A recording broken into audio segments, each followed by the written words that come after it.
हरे कृष्णा। आज हम आपको जो कथा सुनाने जा रहे हैं वो है शौवीर देश के राजकुमार की।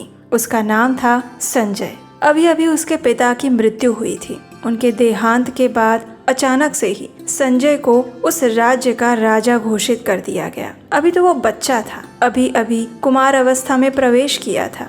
ना तो उसे राज्य के विषय में इतना ज्ञान था और ना ही लड़ाई के बारे में, युद्ध कैसे किया जाता है, कैसे जीता जाता है और कैसी रणनीतियाँ होती हैं, इन सब में से किसी भी विषय में ना उसके पास ज्ञान था और ना ही अनुभव। उसके पिता की अचानक मृत्यु हो जाने से पड़ोसी देशों के राजाओं ने इसका लाभ उठाया और सिंधु देश के राजा ने उसके राज्य पर आक्रमण कर दिया। अचानक से ही सारी परिस्थितियां बदल रही थी। अभी अभी बना हुआ युवा राजा संजय अनेक आपत्तियों से घिर चुका था। अब उसे युद्ध करना था सिंधु देश के नरेश के सामने, जिसकी सेना अत्यंत विशाल, क्रूर और भयंकर थी, जबकि संजय की सेना छोटी थी। न उसके पास अनुभव था और न ही उनके पास पर्याप्त शस्त्र और सेना थी। संजय अपने पिता को बहुत याद करने लगा।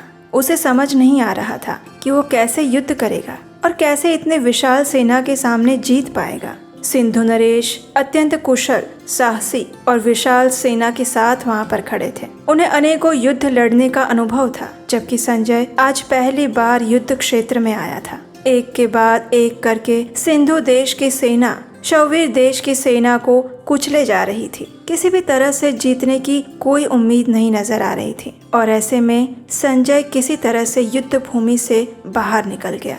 वो सोच रहा था कि काश आज उसके पिता होते तो उसे ये दिन नहीं देखना पड़ता, और ये सोचकर गर्म आंसू की बूंदें उसके गाल से टपकने लगी। अब उसके पास एक ही आशा थी और वो स्वयं को बचाकर किसी तरह से यहाँ से निकलने की। उसने अपने घोड़े की लगाम पकड़ी और किसी तरह बचता बचाता हुआ वो उस युद्ध से भागकर बाहर आ गया।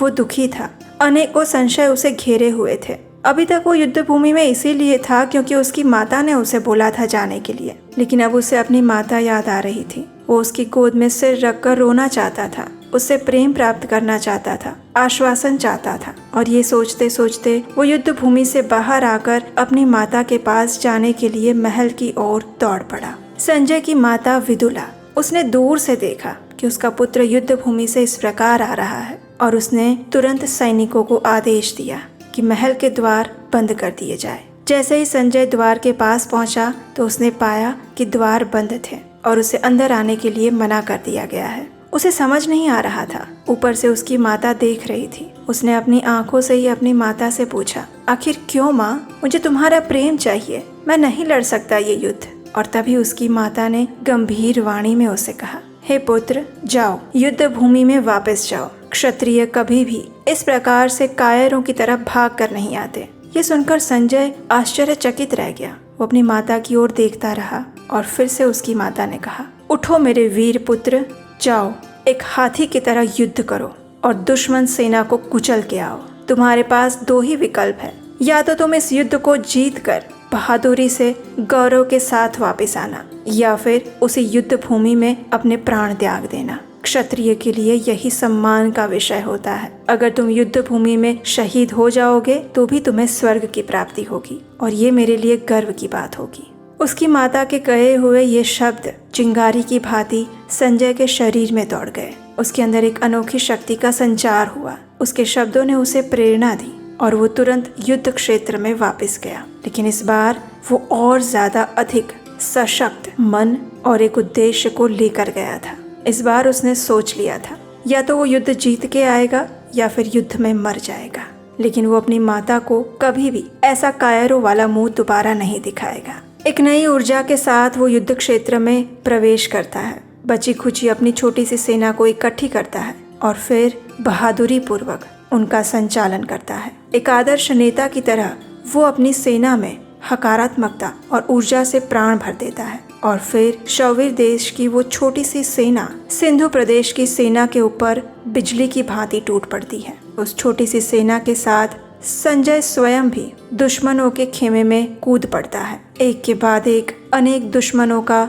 विनाश कर देता है और अब समय पलट चुका था। अब ये देखकर सिंधु नरेश को घबराहट हो जाती है और वो अपनी सेना को लेकर वापस चले जाते हैं और इस प्रकार संजय अपनी माता की प्रेरणा से इस युद्ध को जीत लेता है पहली बार। इस युद्ध में जीत भले ही संजय और उसकी सेना की हुई थी, लेकिन इस युद्ध के विजय के वास्तविक हकदार उसकी माता विदुला थी। उसकी माता द्वारा दिए गए प्रेरणा युक्त वचनों ने ही संजय को प्रेरणा दी, ऊर्जा दी और उसी शक्ति से उसने इस युद्ध को जीता।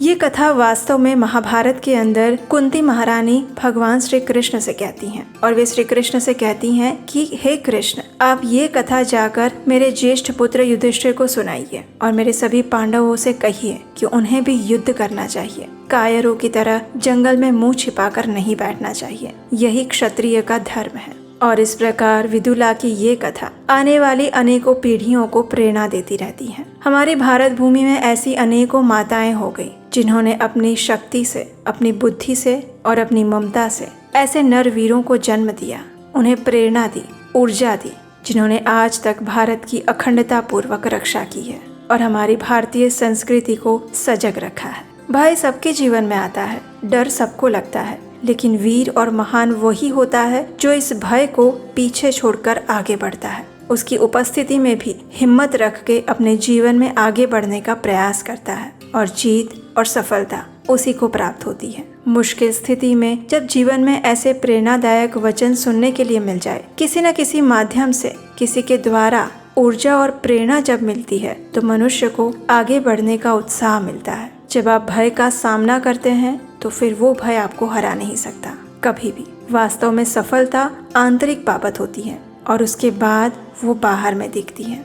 अपने पुत्र को ऐसी सुंदर प्रेरणा देने वाली माता विदुला को हम प्रणाम करते हैं और भारत भूमि की उन सभी माताओं को प्रणाम करते हैं जो अपने पुत्रों को ऐसी बहादुरी और साहस युक्त शिक्षा देती हैं, अपनी संस्कृति की रक्षा करने की, अपने धर्म को बचाने की। हमें आशा है कि आज की कथा आपको अच्छी लगी होगी। क्या आपको हमारे द्वारा सुनाई जा रही ये अलग तरह की कथाएं आपको अच्छी लग रही हैं या नहीं, ये हमें कमेंट बॉक्स में अवश्य बताइएगा। अगर आपको अच्छा लगेगा तभी हम उसे आगे जारी रखेंगे।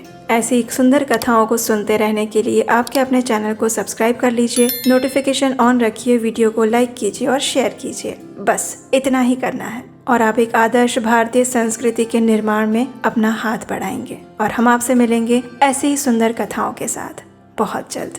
हरे कृष्ण।